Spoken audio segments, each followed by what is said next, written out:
Assalamualaikum, my name is Nur Akmal Fikri bin Azli from BA1114C. I would like to present about rail transportation, and my case study is MRT in Putrajaya on 5 November 2025. First of all, rail transportation in Malaysia is an essential part of the country's public transport system, providing efficient and reliable travel for both urban and intercity passengers. Over the years, Malaysia has expanded its rail services through systems like KTM trains, LRT, MRT, and the KL monorail, especially in the Klang Valley, to reduce traffic congestion and improve mobility. Ongoing government investments, including upgrades to existing lines and major projects like the MRT network and the East Coast Rail, like MRT network and the East Coast Rail Link ECRL, reflect the nation's commitment to building a modern, connected and sustainable transportation system that supports economic growth and enhance accessibility for the public.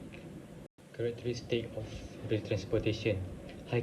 First, high capacity can carry large numbers of passengers or heavy freight at one time.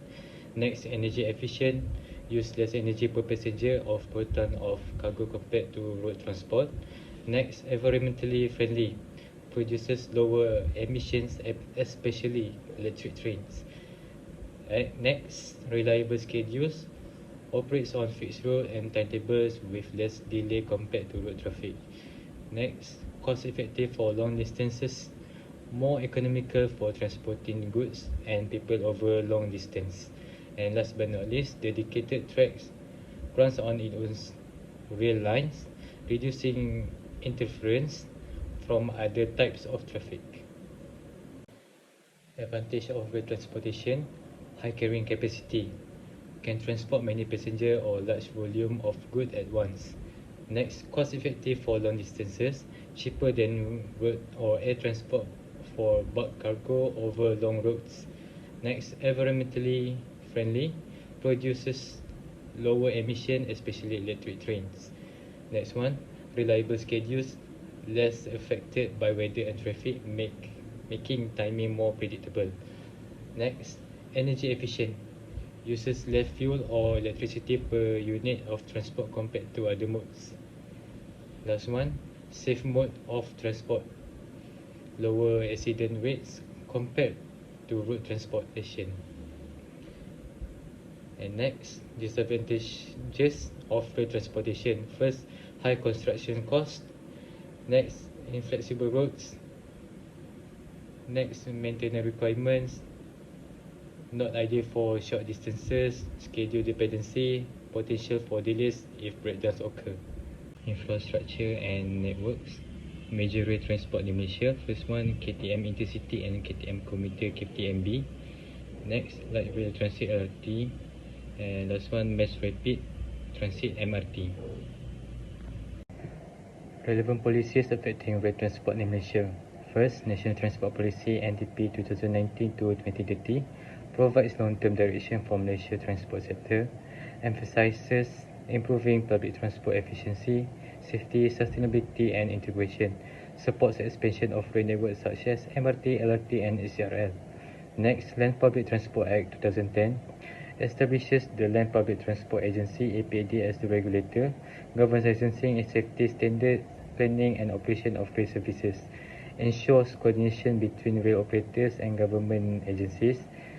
Next, Railway Act 1991 controls the construction, operation and safety requirements for railway infrastructure, sets rules for maintenance, track standards and passenger safety obligations. Issues and challenges. First, safety non-compliance. Poor adherence to safety procedures can lead to accident, derailments or platform incidents. Insufficient safety inspection and maintenance checks may cause unnoticed defects in tracks. Inadequate staff training results in improper handling of emergencies, signaling errors and operational mistakes. Next, overcrowding. Peak hour congestion reduces passenger comfort and increases the risk of accidents during boarding. Insufficient train frequency during busy periods leads to delays and overcrowded platforms. Limited coach capacity restricts the number of passengers who can travel safely and efficiently. Next, technical and mechanical failures. Signal system breakdowns can disrupt train schedule and cause major service delays. Mechanical defects such as engine failure, brake issues, or door malfunction affect safety and reliability. Aging infrastructure and rolling stock increase the likelihood of technical incident. Last one, weather disruption. Heavy rain and flooding may damage tracks, interrupt the service, or reduce train speeds for safety. Landslide in hilly areas can block rail lines, especially on the east coast roads. Extreme heat or storms affect electrical system, power lines, and train performance. Stakeholders in rail transportation. First, government agencies, Ministry of Transport sets policies, regulations, and overall direction for rail transport. Land Public Transport Agency regulate licensing, safety, and planning of rail services. Local authorities manage urban planning and integration of rail networks with city infrastructure. Next, rail operators. Kereta Api Tanah Melayu KTMB manage intercity and commuter rail services. Rapid Rail operates urban rail system like LRT, MRT, and monorail in Klang Valley. Express Railing (ERL) manage KLIA Express and KLIA Transit Service. Last but not least, passengers and commuters. Daily users of rail services who influence service demand, feedback, and usage patterns. Case study MRT Putrajaya, 5 November 2025. Timeline of event, 2:24 p.m. 3 people trespass onto the tracks, reportedly attempt to steal cables. Shortly after, Rapid Rail shut down power on the affected section for safety. 4:25 p.m. alternative transport shuttle bus and substitute train was provided for commuters. 5:27 p.m. normal train services resumed. 6:13 p.m. Rapid Rail confirmed full service restoration on social media. Cause of disruption: unauthorized extraction. Suspected cable theft caused the temporary shutdown of train services. Issues of highlight: first, security witness. Tracks and cable were vulnerable to trespass and theft. Next, service disruption. Criminal activity affected train reliability and passenger travel. Last one, emergency response. Quick coordination was needed to manage transport alternative and safety.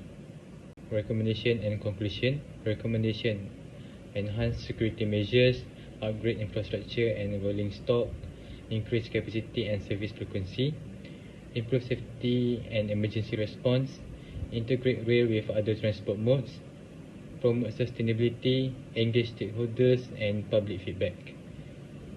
And as a conclusion, rail transportation in Malaysia, including the MRT Putrajaya, is an important system for moving people and goods efficiently.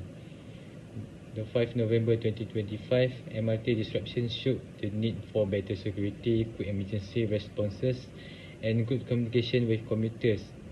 Overall, improving infrastructure, safety, and coordination can make rail services more reliable and support Malaysia's growth. That's all from me. Thank you.